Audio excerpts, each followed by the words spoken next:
तो दोस्तों, मैं आज आपको एक्सप्लेन करने वाला हूँ 2022 में रिलीज़ हुई मूवी दृश्यम 2 को। मूवी को एक्सप्लेन करने से पहले यदि आप हमारे चैनल पर नए हैं तो लाल कलर के सब्सक्राइब बटन को दबाकर ग्रे कर दें, जिससे आपको हमारे चैनल की अपडेट मिल सकेंगे और आने वाले वीडियो को पहले देख पाएंगे। और जिन्होंने हमारे चैनल को सब्सक्राइब किया है उनका तहे दिल से शुक्रिया। ऐसे ही चैनल से जुड़े रहे ताकि हम आपके लिए ऐसे ही वीडियो लाते रहे। मूवी की शुरुआत में हमें डेविड नाम का एक आदमी दिखाई देता है जो कि नशीले पदार्थ सप्लाई करने का बिजनेस करता है। वो एक आदमी से मिलता है और उसे नशीले पदार्थ देता है, जिसके बाद वो आदमी डेविड को पैसे देने से मना करता है। इसी बात के ऊपर उन दोनों में बहस होती है और इसी बहस में डेविड के द्वारा उस आदमी को गोली लग जाती है, जिसके कारणवश उस आदमी की जगह पे ही मौत होती है। तभी वहाँ पे पुलिस आ जाती है।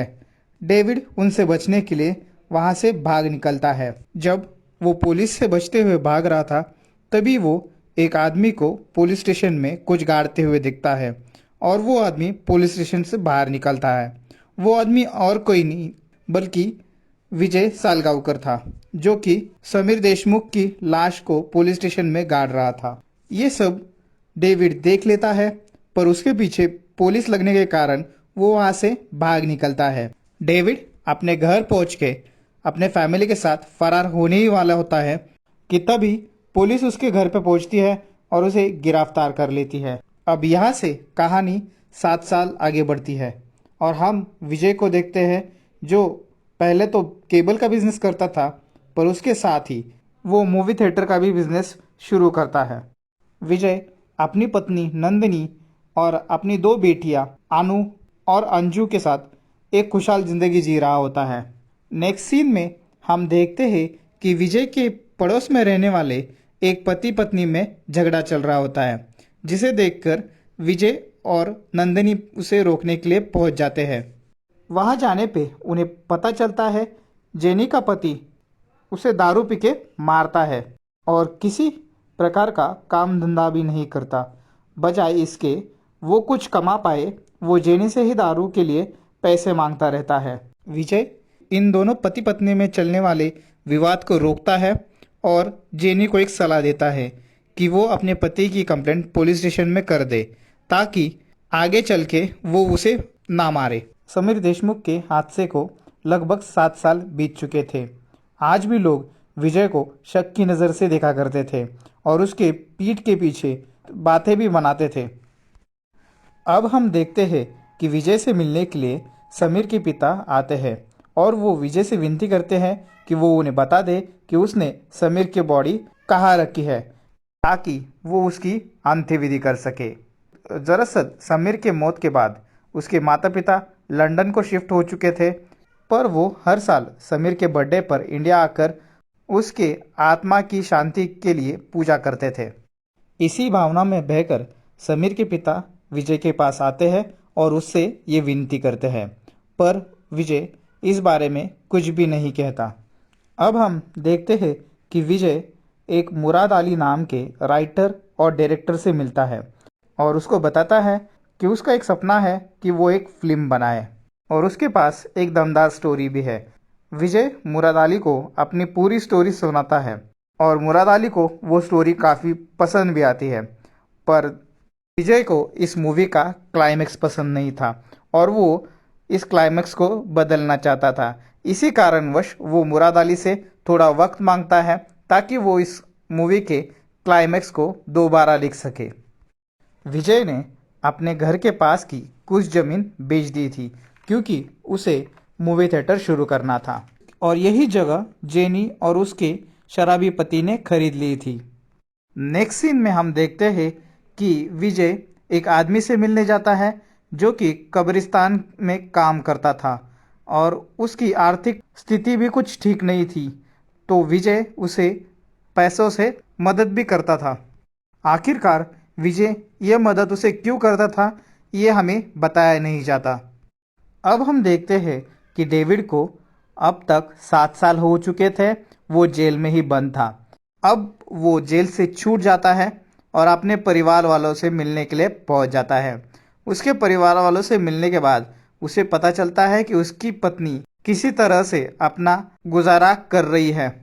यह सब देखकर वो काफ़ी हद तक दुखी होता है और वो ठान लेता है कि ये पूरी चीज़ें अब मैं बदलूंगा। अब हम देखते हैं समीर के आत्मा की शांति के लिए एक पूजा चल रही होती है और समीर के माँ को अभी भी शांति नहीं मिली होती, क्योंकि विजय अभी भी अपने परिवार के साथ एक सुखी जीवन जी रहा होता है। नेक्स्ट सीन में हम देखते हैं कि विजय अपने एक दोस्त से मिलने आता है जो कि उसकी मूवी में काम करने वाला होता है। वो दोनों काफ़ी वक्त तक गप्पे शप्पे मारते हैं और वो ड्रिंक भी करते हैं। तभी विजय का दोस्त विजय से पूछता है, अगर तुम्हारी मूवी की कहानी चोरी हो गई तो तुम क्या करोगे? तभी विजय उसे बताता है कि मैंने इस मूवी की कहानी की ऑलरेडी एक किताब लिखी है, जिसके कारणवश अब इसके कॉपीराइट मेरे पास है और अब मेरी कहानी कोई चुरा नहीं सकता। अब हम देखते हैं नंदनी और जेनी एक साथ बैठे होते हैं। जेनी हमेशा नंदनी के पास आके उसे अपना दुख बयां करती थी, जिसके कारणवश उन दोनों में काफ़ी अच्छी दोस्ती हो जाती है। इसी बीच जब दोनों बात कर रहे होते हैं तभी अंजू के शादी की बात चलती है और जेनी कहती है कि लोगों में एक बात फैली हुई है और वो बात है अंजू और समीर देशमुख के रिश्ते या चक्कर के बारे में। और इसी चक्कर के कारण विजय ने समीर देशमुख को मार दिया है। ये सुनकर नंदनी काफ़ी हद तक गुस्सा होती है, पर वो अपने आप को कंट्रोल करती है और इस बारे में बात करने से टाल देती है। अगले दिन विजय के घर के पास पुलिस मंडरा रही होती है। तभी विजय के परिवार वाले उसे देखकर काफ़ी हद तक घबरा जाते हैं।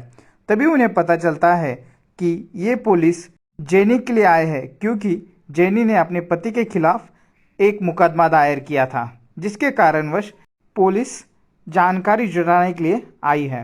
7 साल पहले हुए हादसे को अंजू अब तक भूली नहीं थी और इसी कारणवश उसे घबराहट के कारण अटैक भी आते थे। इसके वजह से वो काफ़ी हद तक घबरा जाती थी और आज फिर पुलिस को वो देख के इसी तरह से घबरा चुकी थी। अब हम देखते हैं डेविड चाय वाले की दुकान पे पहुंच जाता है और उसे कुछ काम के लिए पूछता है। चाय वाला उसे कहता है कि तुम विजय से कांटेक्ट करो और शायद वो तुम्हारी कोई मदद कर सके। तभी वहाँ पे विजय आता है और डेविड और विजय की मुलाकात होती है, पर इस हादसे को लगभग 7 साल बीत चुके थे, जिसके कारणवश डेविड विजय को पहचान नहीं पाता।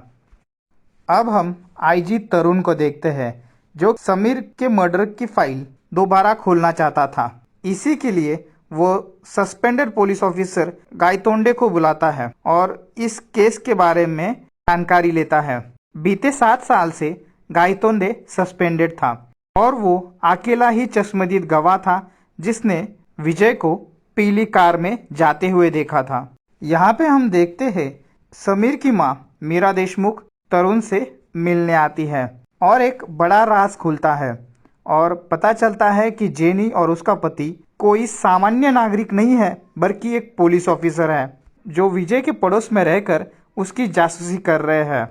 और इसी दौरान उन्होंने विजय के पूरे घर में माइक्रोफोन्स फिट किए होते हैं, जिससे वो विजय के घर में चलने वाले पूरी कन्वर्सेशन को सुन रहे थे। और ये सारा प्लान तरुण और मीरा का था। अब तरुण इस पूरे केस की इन्वेस्टिगेशन दोबारा से शुरू करता है और वो अपने दिमाग के पूरे घोड़े दौड़ा देता है, पर उसके हाथ कोई सुराग नहीं मिलता। इसी के बाद तरुण विजय के घर पे पहुंच जाता है और उसके फैमिली से बातचीत शुरू करता है और उन्हें बताता है कि अब तक आप शांति से रह चुके हैं, पर आगे चल के आप शांति से नहीं रहोगे। और ये सब सुन के नंदनी, अंजू और अनु तीनों भी घबरा जाते हैं और ये घबराहट देख के तरुण समझ जाता है कि इन्होंने ही इस वारदात को अंजाम दे दिया है, पर उसके हाथ कोई भी सबूत नहीं था। इस दौरान विजय घर पे नहीं था। विजय के घर पे आने के बाद नंदनी विजय से पूछती है कि तुमने समीर देशमुख की बॉडी कहाँ पे दफन की है। पर विजय चीज को पूरी तरह से टाल देता है और वो अपने परिवार वालों को कुछ भी नहीं बताता। आईजी तरुण इस केस में लीड ढूंढ रहा होता है, जिसके बाद वो एक 5 लाख का इनाम जाहिर करता है कि जो भी विजय सालगांवकर के खिलाफ कोई भी सबूत ला के देगा उसे वो 5 लाख का इनाम देंगे।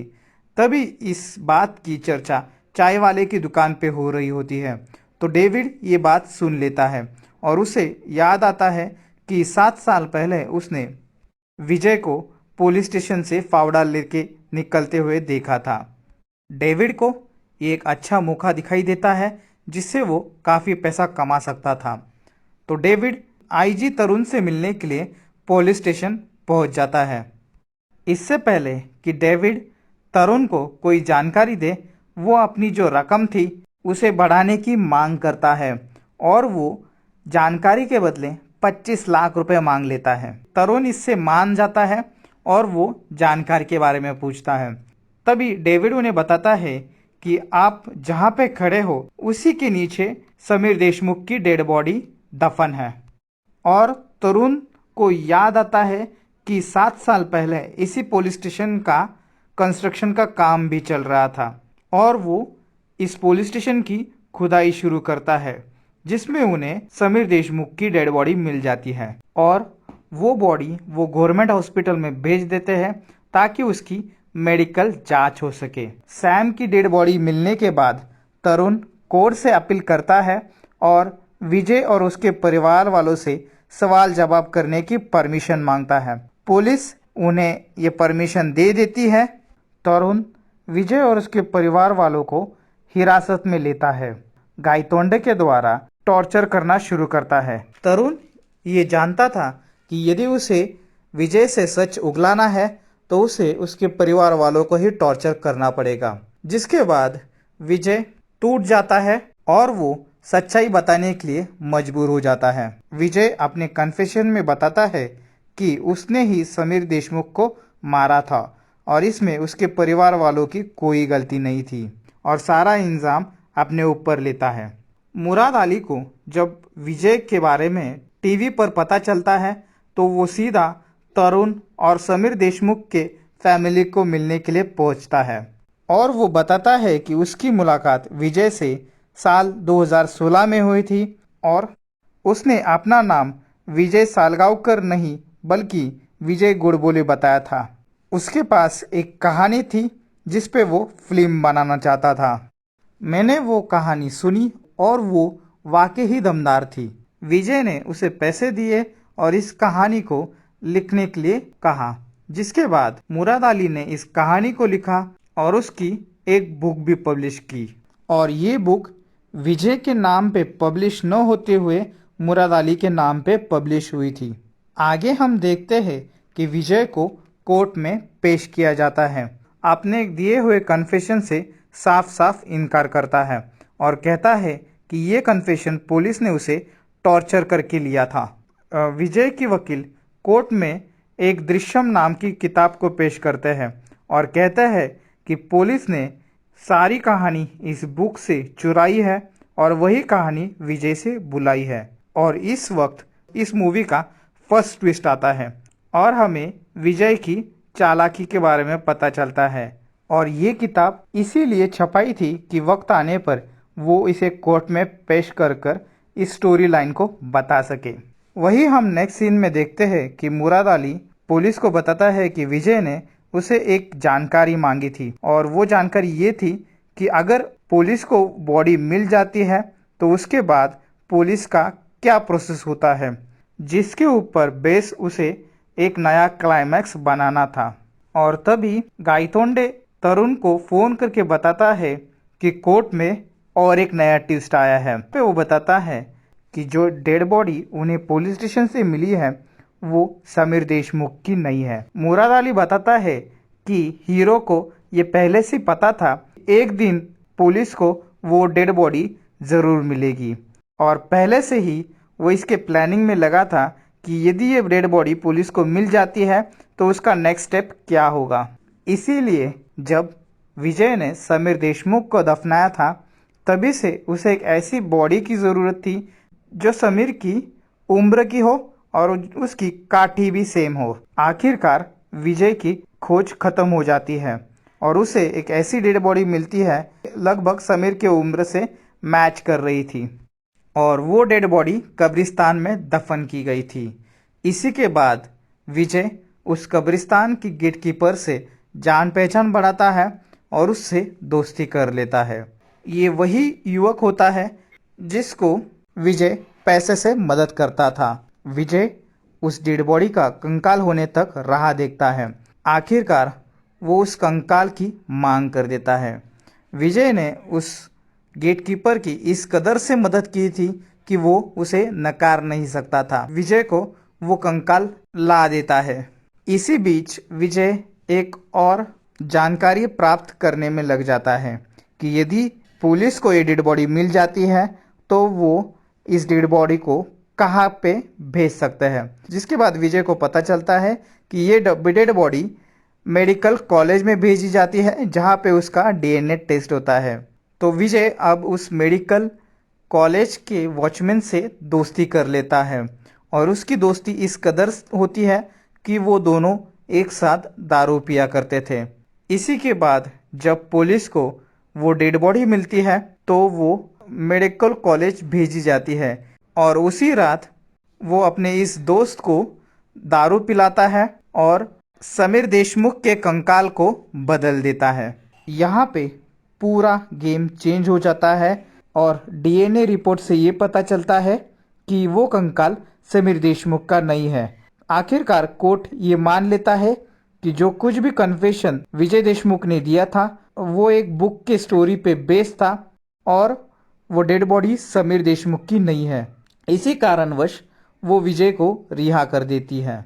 आगे हमें दिखाई देता है कि विजय समीर देशमुख के कंकाल को जला देता है और उसकी अस्थियां समीर के पिता को भेज देता है और उसके साथ वो एक चिट्ठी भी भेज देता है जिसमें लिखा था कि आपने जो मुझे मांगा था वो मैंने आपको दे दिया है और इसके बाद आप मेरे परिवार से दूर रहे। इसी के बाद समीर के पिता समीर के अस्थियों को गंगा में बहा देते हैं ताकि उसके आत्मा को शांति मिल सके और फिर से विजय की ज़िंदगी नॉर्मल हो जाती है और इसी के साथ ये मूवी ख़त्म हो जाती है।